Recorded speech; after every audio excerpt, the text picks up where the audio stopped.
د شام نه یو کس راغی، حکومت او خلافت د ابوبکر صدیق رضی الله تعالی عنه دی چې دا د رسول الله صلی الله علیه وسلم اولنی خلیفه و. د ابوبکر صدیق رضی الله تعالی عنه نه وروستو اولنی په اسلام کې امیر المؤمنین د عمر فاروق رضی الله تعالی عنه جوړ شوی.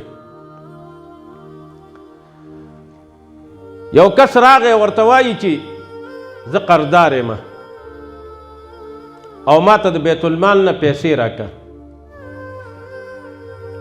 او ډېر قرضدار یم، تجارت مې کو، په تجارت کې تاواني شوی یم. ابوبکر صدیق رضی الله تعالی عنه ورته وفرمیل په تا چې څومره قرضه ده نو دومره وس د بیت المال نه کېږي، ځکه بیت المال کې ما سره یتیمان دي، کونډې رنډې دي. په اسلامي حکومت کې د هرې کونډې تنخواه به بیت المال نه ورکولی کېږي، د هر یتیم کفالت په د بیت المال نه کېږي، د هر جماعت او د هرې مدرسې کفالت په د بیت المال نه کېږي. ما سره دومره پیسې نشته بیت المال کې. ورته وایي زه د شام نه راغلی مدینې منورې ته او ما ته پته وه چې د مسلمانانو خلیفه دا ډېر سخي سړی دی. ورته وایي چې ته راغلی د دومره لرې ځای نه نو یو خط یې ورکو چې ته لاړ شه عثمان رضی الله تعالی عنه ته. دا سړی وایي زه چې خط یې راکو روانېدم ما ویل عجیبه خبره ده چې د مسلمانانو خلیفه او بیت المال زما قرض نشي خلاصولی.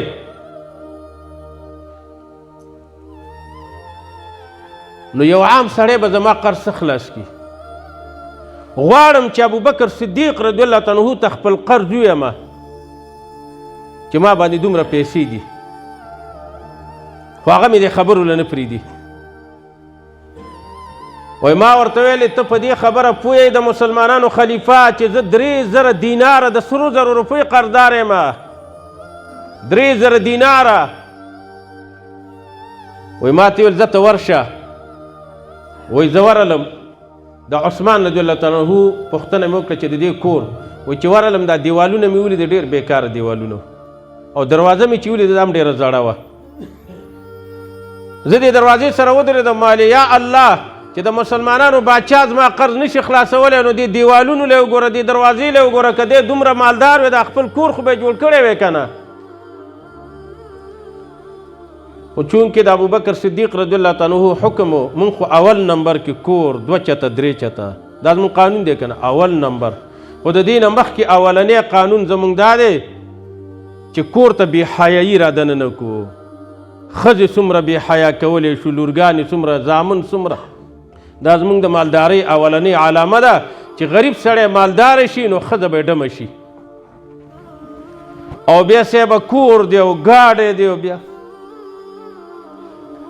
خورونو په دې خوشحاله شي چې د چا سره 1,00,000 روپۍ هغې نه به د 1,00,000 روپو پوښتنه کېږي او چې چا سره 10 روپۍ هغې نه به په ورځ د قیامت د 10 روپو پوښتنه کېږي. د دروازې ته چې ودرېدم دې وخت کې عثمان رضی الله تعالی عنه خپل ماشومانو زنانو سره اواز یې اوچت کړی دی، غصه دی چې تاسو غوړي ډېر استعمالوئ او یو ترکاري نه ګوره دویمه ترکاري نه منمه. ویل یا الله ښه سړي ته رالمه، دی خو په غوړو جنجال دی، دی به ما له 3,000 دیناره راکړي. دروازه مې وټکوله، عثمان رضی الله تعالی عنه راووتلو. ما ورته ویل زه خو د مسلمانانو خلیفه را لېږلی یم او د شام نه راغلی یم، راځه دننه یې کړم. کور ته دننه شو، خپله عثمان رضی الله تعالی عنه ډوډۍ راوړله او ډېر خرچه یې کړې ده.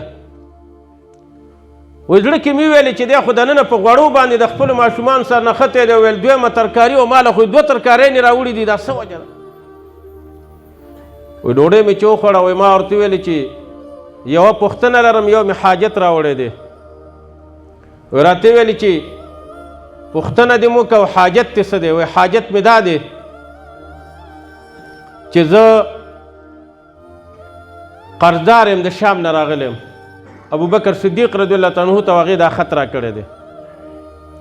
او دویم ستا اواز مې واورېدو چې ته دننه په کور کې په جنجال وي، په غوړو باندې او په دویمې ترکارۍ باندې چې 2 ترکارۍ نه به نه پخوئ او ما له دې دومره ښایسته خوراک راوړو. وایي راته یې ویلې چې مونږ مسلمانان یو، د مسلمانانو قانون دا دی، مونږ ته محمد رسول الله صلی الله علیه وسلم فرمیلی دي چې څوک په الله او په ورځ د قیامت ایمان لري نو د خپل میلمه عزت دې وکړي. نو ستا عزت په مونږ باندې لازم و، ستا مې عزت وکړو. اما کور کې چې ځکه ما سختي کومه ځکه د هغې بیا ما نه په ورځ د قیامت پوښتنه کېږي، او دا ستا عزت مې چې وکړو د دې ما نه پوښتنه نه کېږي بلکې دا ما ته په اجر کې لیکلی کېږي. نو زه په کور کې فضول خرچي نه منم. او دویم دا چې ستا حاجت دی، حاجت به دې پوره شي، ته مونږ سره میلمه یې، ته مونږ سره شپه وکړه، ورځ تېره کړه. ما ته ویل نه، زما شپه په کار نه ده، زه قرضدار یم، هلته بچیان مې دي، کور والا مې دي، د شام نه راغلی یم. وایي دی پاسې دننه ننوتلو، واپس راغی. نو زما خو ضرورت دی، په ما باندې ناوخته دی. وایي ما ورته ویلې چې زه ځم که زما حاجت ضرورت. وایي غلام یې راوغوښته، غلام ته ویلې چې هغه اوښ راوباسه.